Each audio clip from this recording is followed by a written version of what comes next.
Coronavirus spreads echoes. Iran's destructive influence in the region and the world. Ken Blackwell on Townhall, March 15th, 2020. In Iran, official estimates of the infection rate and death toll from coronavirus keep accelerating. But even after recording 54 deaths on Tuesday alone, the regime's narrative of the local epidemic is still nowhere near reality. According to the National Council of Resistance of Iran, NCRI, a coalition leading the push for a democratic alternative to the clerical regime, more than 3,000 deaths can already be attributed to an outbreak that has encompassed 139 cities across every Iranian province. This information comes from intelligence gathering by the NCRI's main constituent group, the Mujahideen-e-Khalq Mek.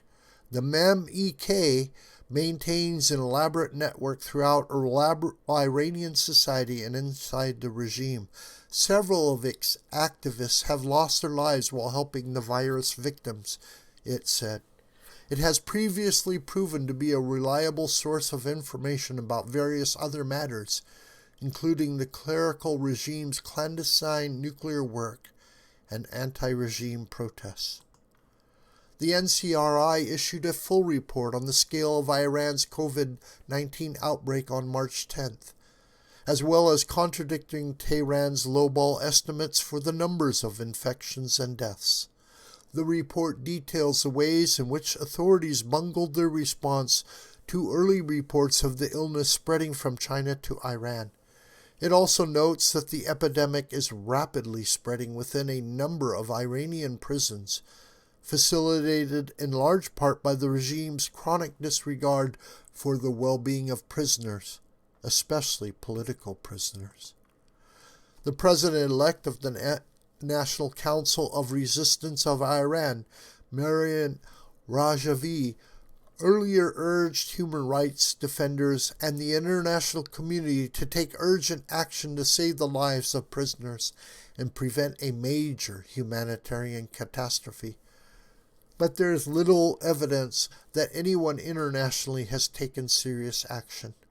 The new report highlights the ways in which the coronavirus outbreak is refocusing a long-standing conflict between the Iranian regime and its people.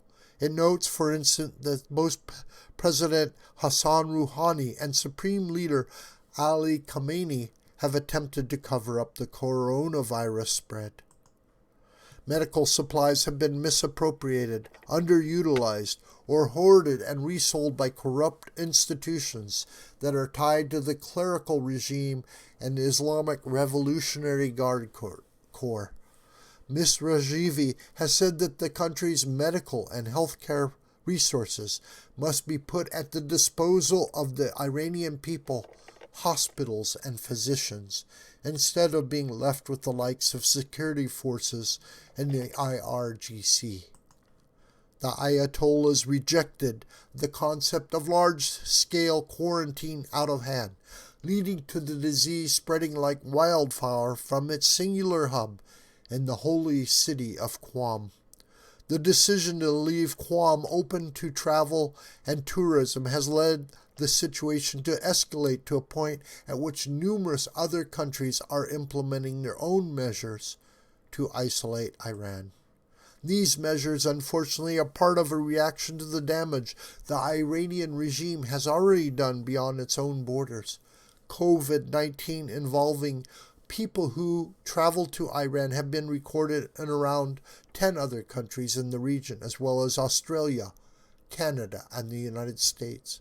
In fact, at the time when the spread of the virus seems to have been largely contained in China, where it originally came from, it is now using Iran as perhaps its greatest single vector for global transmission. It would be wise for the international community to think of this as a metaphor for the Iranian regime's overall role in the region and the world. The worsening epidemic is a testament to the mullah's disregard for the welfare of its own people and humanity overall. to the mullahs, the only thing that matters is their hold on power. Unless the Iranian people have an opportunity to take hold of their own affairs, the coronavirus death toll will only continue to accelerate. And even if the damage from this one crisis proves to be something less than irreparable, there will inevitably be others that showcase the regime's same destructive impulses. The mismanagement of the outbreak has been very costly to the regime, according to the NCRI report. And this came close on the heels of mass protests against that regime sparked by the sharing of entirely different grievances among Iran's various demographic groups. There is little doubt that the same population will rise up again. The international community should take this time to consider how they will stand with the participants in such an uprising. Doing so, in one way or another, would benefit not just the Iranian people's welfare, but also the long-term prospects for democracy in the Middle East and peace throughout the world. This video is a production of the School of the White Crane. Hi, my name is John Brooker. Please subscribe to this YouTube channel, and please share this video with family and friends and on social media. May God richly bless you, my beloved.